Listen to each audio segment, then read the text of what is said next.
یه ماهی خوبه دیگه.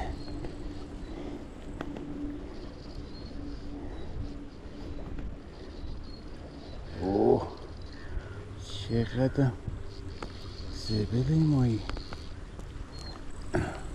بچه این چوب کلاس 3 کلن خم شد دیگه، بیشتر از این زور نداره.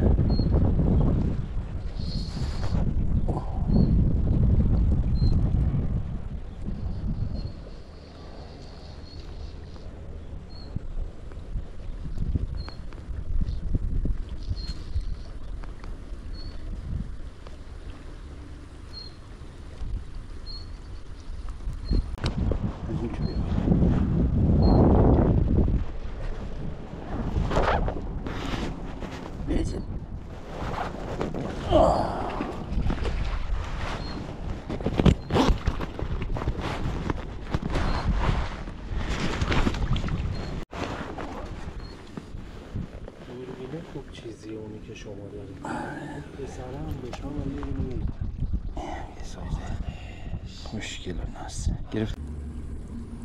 خب آزادش کن. برو بریم.